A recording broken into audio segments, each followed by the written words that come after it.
아주 유명한 명제가 있습니다.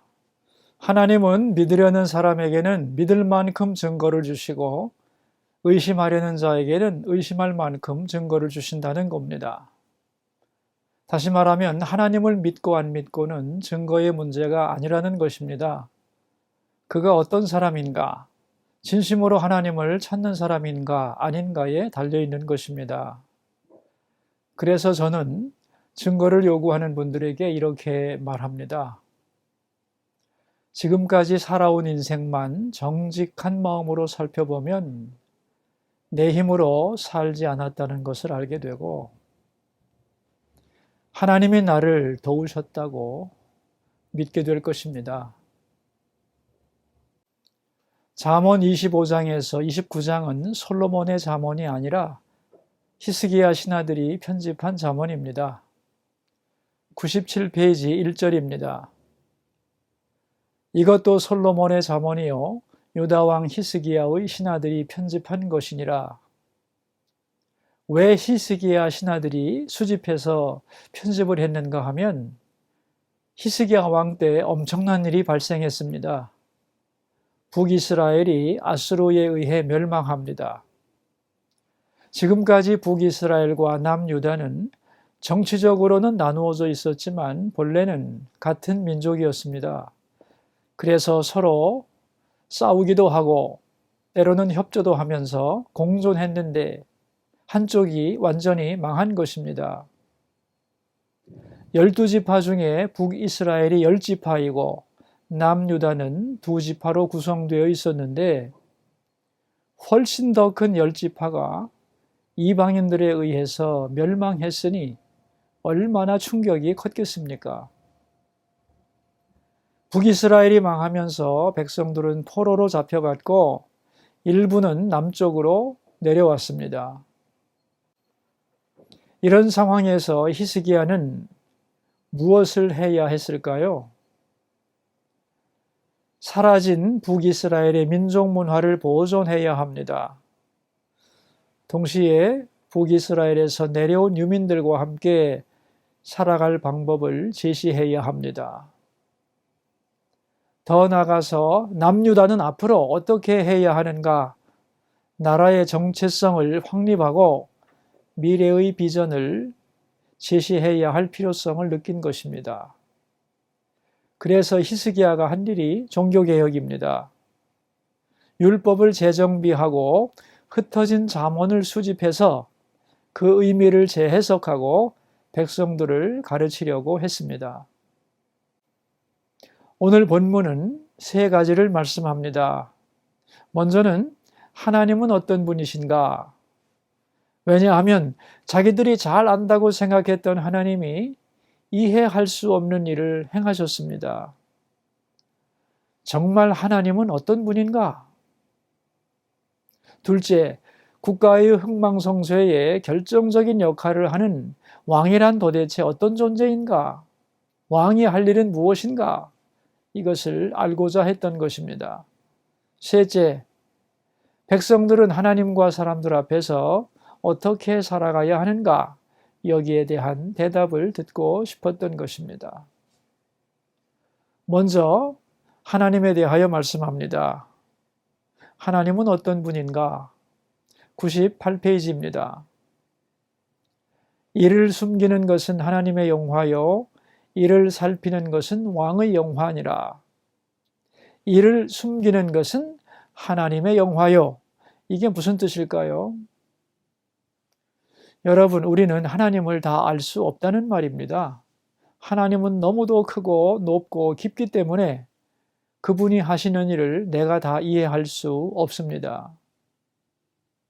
하나님은 인간의 이성과 논리로 다 파악할 수 없는 분이라는 말입니다. 숨긴다는 것은 신비를 말하는데요. 세상에는 신비한 일이 많습니다. 왜 나 같은 죄인을 사랑하시는가? 알 수 없지요? 신비입니다. 내가 언제 죽을지 아무도 모릅니다. 신비입니다. 저는 이런 질문도 받아보았습니다. 목사님, 우리나라가 언제쯤 통일될까요? 모르지요. 신비입니다. 그러나 우리는 모르지만 하나님은 알고 인도하십니다. 우리는 나중에 깨닫고 인정할 뿐입니다. 그래서 하나님이 그렇게 하셨구나. 그러므로 우리는 하나님의 뜻을 다 알려고 할 필요가 없습니다. 알 수도 없고요. 나는 모르지만 이 모든 것이 다 하나님의 지혜와 사랑 속에 있음을 믿습니다. 이렇게 고백하는 것이 지혜로운 것입니다. 그렇다면 왕은 무엇을 해야 하는가? 하나님이 숨겼으니 아무것도 알 필요가 없는가? 아닙니다. 이를 살피는 것이 왕의 영화입니다. 하나님이 우리들에게 알려주신 부분이 있습니다. 그것을 부지런히 살펴서 그 속에 담긴 하나님의 뜻을 이루어야 하는 것입니다. 하나님은 지금 나에게 무엇을 말씀하시는가? 나는 지금 무엇을 해야 하는가? 이것을 살피고 깨달아서 그렇게 다스려야만 하는 것입니다. 그러면 나라도 견고해지고 백성들의 존경을 받게 되는 것입니다. 그러므로 왕은 하나님의 의도, 하나님이 나타내신 뜻을 잘 살펴서 그 뜻에 맞게 행하는 사람입니다. 구약 성경 신명기 29장 29절에 이런 말씀이 나옵니다. 101페이지입니다. 감추어진 일은 우리 하나님 여호와께 속하였거니와 나타난 일은 영원히 우리와 우리 자손에게 속하였나니 이는 우리에게 이 율법의 모든 말씀을 행하게 하심이니라. 여러분, 이 구절만 잘 이해하시면 신비주의에 빠지지 않고 신앙생활을 잘 할 수 있습니다. 일에는 두 종류가 있는데요. 감추어진 일과 나타난 일이 있습니다. 감추어진 일은 하나님께 속한 것입니다. 그리고 나타난 일은 우리와 우리 자손에게 속한 것입니다. 그러니까 하나님의 신비에 속한 것을 억지로 알려고 하지 말라. 그러나 하나님이 나타내고 보여주신 일에 대해서는 부지런히 살피라는 것입니다. 그 결과는 무엇일까요? 102페이지 3절입니다. 하늘의 높음과 땅의 깊음 같이 왕의 마음은 헤아릴 수 없느니라. 살피고 또 살피는 사람은 다른 사람이 보지 못하는 것을 보게 됩니다. 다른 사람보다 더 멀리, 더 깊이, 더 정확하게 볼 수 있습니다. 새로운 안목이 생긴다는 것입니다. 그러니까 왕은 하나님의 뜻이 어디에 있는지를 잘 살피는 사람입니다. 하나님이 원하시는 것은 뭘까? 이렇게 질문하는 것입니다. 주님, 어떻게 하는 것이 좋겠습니까? 묻고 그 말씀에 순종하는 심부름꾼입니다. 이것이 왕의 영광입니다. 그런데 왕이 하나님의 뜻을 잘 분별하기 위해서는 자신을 깨끗하게 해야 하고 자기 주변도 깨끗하도록 노력해야 합니다. 그러므로 정치라고 하는 것은 소극적으로는 국가와 사회 속에서 더러운 찌꺼기를 제거하는 것이고 적극적인 의미에서는 하나님의 뜻을 잘 살펴서 실천하는 것입니다. 마지막으로 백성들은 어떻게 살아야 하는가? 104페이지 6절입니다. 왕 앞에서 스스로 높은 채 하지 말며 대인들의 자리에 서지 말라. 겸손해야 한다는 것입니다. 고난은 찌꺼기를 제거하여 쓸만한 그릇으로 만들려는 것입니다.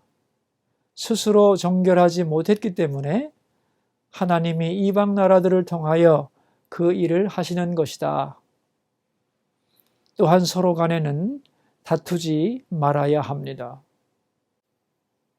저는 요즘 이런 질문을 많이 받습니다. 나라를 생각해도 막막하고 이 땅의 교회를 생각해도 답답하고 나 개인의 미래를 생각해도 속 시원한 대답은 없습니다. 도대체 어떻게 해야 하나요? 여러분, 우리가 어떻게 이것을 다 알 수 있겠습니까? 그러나 우리나라도 이 땅의 교회도 그리고 나 자신의 미래도 다 하나님의 지혜와 사랑 속에 있음을 믿습니다. 다만 오늘 우리가 할 수 있는 일, 그 일이 뭔지 잘 살펴서 최선을 다할 뿐입니다. 숨겨진 일은 하나님께 맡기고 나타난 일은 잘 살펴서 순종하면 나머지는 하나님이 책임지실 것입니다. 이것을 믿고 믿음으로 나가는 우리 모두가 되기를 바랍니다. 기도하겠습니다. 일을 숨기시는 하나님, 우리는 하나님이 하시는 일을 다 알 수 없습니다.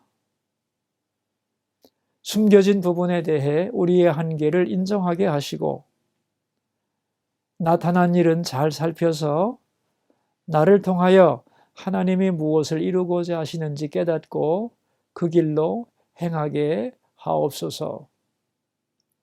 고난은 하나님이 우리를 깨끗하게 만드는 기회인 것을 알고 하나님 앞에서 겸손하게 하소서. 서로 간에 다투지 않고 사이좋게 살게 해 주소서. 예수님 이름으로 기도합니다. 아멘.